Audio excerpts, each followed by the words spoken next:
ഒന്ന് രക്ഷപ്പെടുത്താന്ന് വെച്ചാൽ സമ്മതിക്കില്ല അല്ലേ? പശുവിന് എന്താ കുഴപ്പം? ഒരു പശുവിന്റെ പാല് വിറ്റ് കച്ചവടം തുടങ്ങിയവനാ ഞാൻ. ഇപ്പൊ എന്റെ തൊഴുത്തിലൊന്ന് വന്ന് നോക്ക്. ഘടാഘടിയന്മാരായ 50 പശുക്കൾ നിന്ന് വിലസുന്നു. മാർക്കറ്റിൽ 5 മുറി കടവെഴുതു, 3-4 വീട് കെട്ടി. ഇതെല്ലാം ആ മിണ്ടാപ്രാണികളുടെ പാല് വിറ്റ കാശുകൊണ്ടാ. നിങ്ങൾ താമസിക്കുന്ന വീട് ഉൾപ്പെടെ. അറിയാമോ? അറിയില്ല. എന്നാ അറിയണം. 10,000 10,000 മേടിച്ചെടുക്കാൻ നോക്ക്. ദിവസേന 25 ലിറ്റർ പാല് കറക്കണ നല്ല ഒന്നാം തരം 2 ആസ്ട്രേലിയൻ പശുക്കളെ ഞാൻ നിങ്ങൾക്ക് തരാം.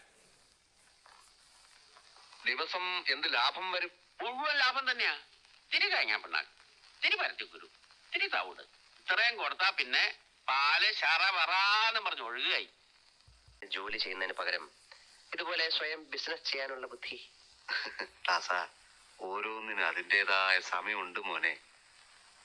നമ്മുടെ ചെലവ് കഴിച്ചുള്ള മുഴുവൻ കാശും മാറ്റിവെക്കണം. ഇപ്പൊ 2 പശുക്കളല്ലേ? അതെ. അത് 4 10 50 100 1000 നമുക്ക് നല്ല ഒരു വീട് കെട്ടണം, ഒരു കാറ് വാങ്ങണം, ഒരു ഫ്രിഡ്ജ്, AC, VCR, TV. നമുക്കങ്ങ് സുഖിക്കണം. അവറ്റകളുടെ കരച്ചിലേക്കാൻ തന്നെ എന്തൊരു സുഖം, എന്തൊരു സംഗീതാത്മകം. ഐശ്വര്യത്തിന്റെ സൈറം മുഴങ്ങുന്നത് പോലെ ഉണ്ടല്ലേ? ഈശ്വര രക്ഷിക്കണേ. നീല ബ്ലൗസും എന്ത് നല്ല ചേർച്ചയായിരുന്നു. അന്നെന്തിനാ ഇത്ര കാണിച്ചത്? അത് ഞാനായിരുന്നില്ലേ? ശോഭയുടെ ദിനേശ് ചേട്ടനായിരുന്നില്ലേ? എന്തൊന്നും മിണ്ടാത്ത? പെട്ടിയിൽ ഇറക്കാറായോ?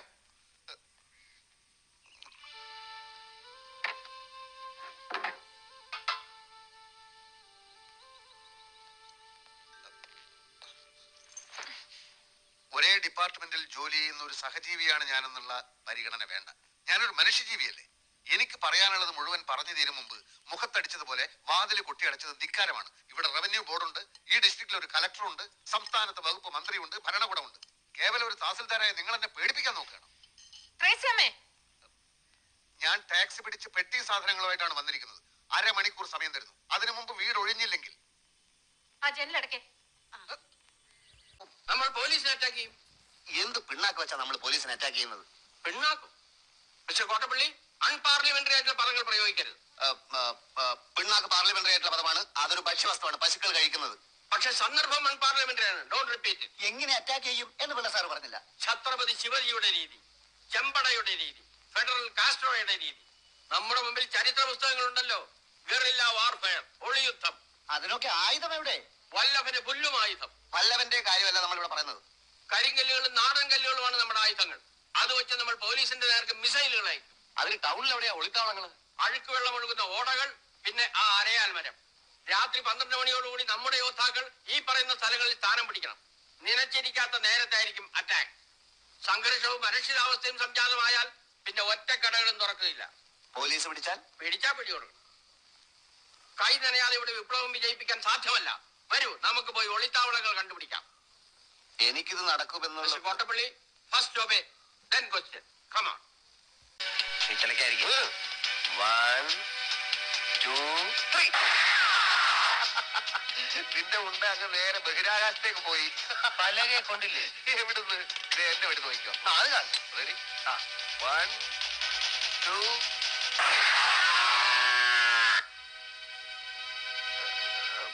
പലകെ കൊണ്ടു. അവിടെ ഒരു പശു മറിഞ്ഞു വീണു. അതുകൊണ്ട് നിന്റെ വെടി അതിനിട്ടാണോ കൊണ്ടതെന്ന് എനിക്കൊരു സംശയമുണ്ട്. എന്റെ വെടി കറക്റ്റായിട്ട് പലകത്തിന്റെയാ കൊണ്ടത്. വാ നോക്കാം. നീ പോയി നോക്കിട്ടോ. ഞാൻ വരണോ? Know that my good friend Srinivasan is no more. He was my classmate in Film Institute.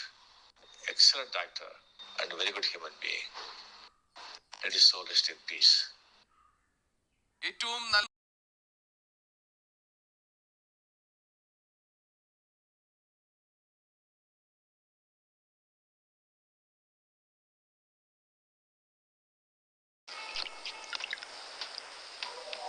തല സൂക്ഷിക്കണേ, മുട്ടും. ഇനി പെട്ടിയൊക്കെ ഇവിടെ വെച്ച് ഇവിടെ എവിടെയും കിടക്കുക ഇരിക്കുക എന്ത് വേണമെങ്കിലും ചെയ്തോളി. പിന്നെ ഇപ്പോഴത്തെ പണിക്കാരി ആരാന്ന് ചോദിച്ചാൽ ഗഫൂർ കാ ദോസ്ത് എന്ന് പറഞ്ഞാൽ മതി. ബാക്കിയൊക്കെ നമ്മളേറ്റ്.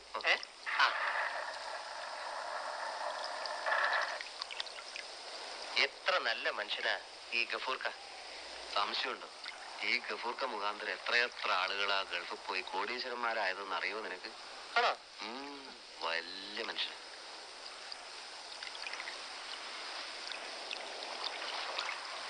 വിജയ, നമുക്ക് ഈ ബുദ്ധി നേരത്തെ എന്താണ് തോന്നാത്തത്? എല്ലാത്തിനും അതിൻ്റെതായ ഒരു സമയമുണ്ട് ദാസ.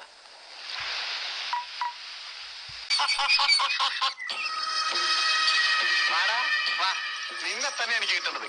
നിന്റെ തന്ത കൊണ്ടുള്ള ക്ലാസ്സിലെ കള്ളവൈദ്യര് കഴിഞ്ഞ പോലെ എനിക്ക് ഭ്രാന്താണെന്ന് പറഞ്ഞാൽ പിടിച്ചു കെട്ടി.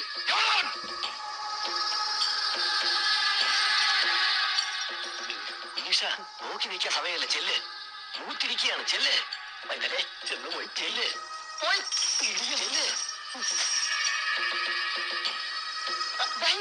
ചെല്ലമ്മേ. വാടാ.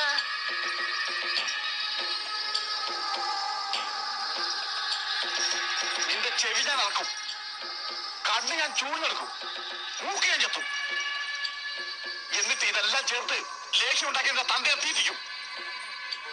കുമാര, എന്നെ ഉപദ്രവിക്കരുത്. ഒന്നുമില്ലെങ്കിലും നമ്മൾ ഒരു സ്കൂളിൽ പഠിച്ചല്ലേ. ഞാൻ 3-ലും, നീ 7-ലും. നിനക്ക് ഓർമ്മയുണ്ടോന്ന് അറിയില്ല. ഒരു ദിവസം നീ എന്റെ ചോറ് കട്ട് നിന്നിട്ട് ഞാൻ മാഷന്മാരോടൊന്നും പറഞ്ഞില്ല. അതാണ് കുമാര സ്നേഹം. ഞാൻ നിന്നെ ഒന്ന് കെട്ടിക്കോട്ടെ, ഇതിന്റെ അഭിമാനത്തിന്റെ പ്രശ്നമാണ്. അതുകൊണ്ട് നിനക്ക് എത്ര സ്നേഹമുണ്ടെന്ന് ഞാൻ വിചാരിച്ചില്ലടാ. മറ്റേതെല്ലാം പോലെ എനിക്ക് ഭ്രാന്താവുന്നത്. കെട്ടിക്കോ, നീ തന്നെയാണ് കെട്ടത്.